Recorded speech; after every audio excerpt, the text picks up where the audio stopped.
গণঅভ্যুত্থানের আকাঙ্ক্ষা বাস্তবায়নে দাঁড়িপাল্লায় ভোট দেওয়ার আহ্বান জানিয়েছেন জামায়াতে ইসলামীর আমির ডাক্তার শফিকুর রহমান।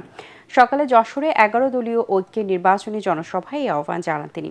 এ সময় বিগত শাসনামলে দুর্নীতির অভিজ্ঞতা থেকে মানুষের মনে নতুন রাজনৈতিক প্রত্যাশা ও পরিবর্তনের আকাঙ্ক্ষা তৈরি হয়েছে বলে মন্তব্য করেন জামায়াতের সেক্রেটারি জেনারেল মিয়া গোলাম পরোয়ার।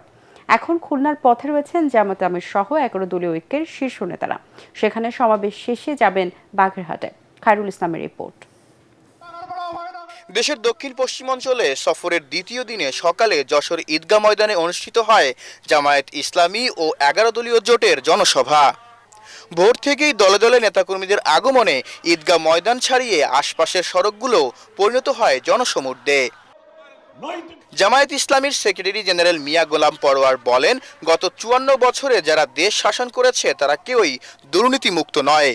এ কারণেই মানুষ এবার পরিবর্তন চায়। বাংলাদেশের মানুষ এখন জামায়াত ইসলামীর দিকে তাকিয়ে আছে। আমরা স্বাস্থ্য ক্ষেত্রে, কৃষিতে, শিল্পে, অর্থনীতিতে আমরা যে পরিকল্পনা দিয়েছি ১২ তারিখে দাঁড়িপাল্লাকে বিজয়ী করে আমাদের সেই স্বপ্ন পূরণ করতে হবে। প্রধান অতিথির বক্তব্যে জামায়াত ইসলামের আমির ডাক্তার শফিকুর রহমান মামলা বাণিজ্য ও চাঁদাবাজ মুক্ত সমাজ গঠনে দাঁড়িপাল্লা প্রতীকে ভোট দেওয়ার আহ্বান জানান। আমরা যদি আল্লাহ তাআলার মেহেরবানিতে দেশ গড়ার সুযোগ পাই, আপনার ঘরে, চলাচলে, কর্মস্থলে সব জায়গায় আপনাকে সম্মানিত করা হবে, মর্যাদা দেওয়া হবে এবং শতভাগ নিরাপত্তা ইনশাআল্লাহ নিশ্চিত করা হবে।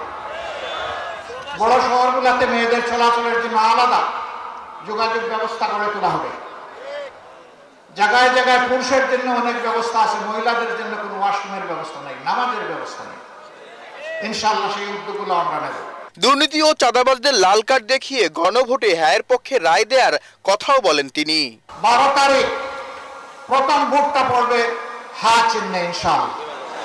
হা ভোট যদি বিজয়ী হয় বাংলাদেশ জিতে যাবে, হা ভোট যদি পরাজিত হয় বাংলাদেশ হেরে যাবে। যশোর সমাবেশ শেষে সাতক্ষীরার বালক উচ্চ বিদ্যালয় মাঠে নির্বাচনী জনসভায় যোগ দেন ডাক্তার শফিকুর রহমান। সিন্ডিকেট ভেঙে চুরমার করে দেব, কোথাও কোনো সিন্ডিকেটের অস্তিত্ব রাখা হবে না। শাসন হবে জনগণের শাসন। এই জন্য চিৎকার দিয়েই বলছি, আমরা জামাত ইসলামের বিজয় চাই না, আমরা ১৮ কোটি মানুষের বিজয় চাই। ১৮ কোটি মানুষ মুক্ত হলে আমরাও মুক্ত। ১৮ কোটি মানুষ যদি দালাল একেবারেই বিপজ্জনক পজিশনে পড়ে যায়, আমরাও বিপজ্জনক পজিশনে পড়ে যাব। একদিকে সহায়তায় ফ্যামিলি কার্ডের কথা বলা হচ্ছে, অন্যদিকে একটি দলের কর্মীরা নারীদের ওপর হামলা চালাচ্ছে বলেও অভিযোগ করেন জামায়াতের আমির। ইনসাফভিত্তিক রাষ্ট্র প্রতিষ্ঠা ও নারীদের সর্বক্ষেত্রে নিরাপত্তা এবং যুবকদের মানব সম্পদে পরিণত করার প্রতিশ্রুতি দিয়ে বিভিন্ন জেলায় নির্বাচনী জনসভা করছে জামায়াত ইসলামী সহ ১১ দলীয় জোটের নেতৃবৃন্দরা। এবং অনিয়ম ও দুর্নীতিকে লাল কার্ড দেখিয়ে গণভোটে হ্যায়ের পক্ষে ভোট দেওয়ার জন্য ভোটারদের প্রতি আহ্বানও জানান তারা। খায়রুল ইসলাম, এটিএন বাংলা, সাতক্ষীরা।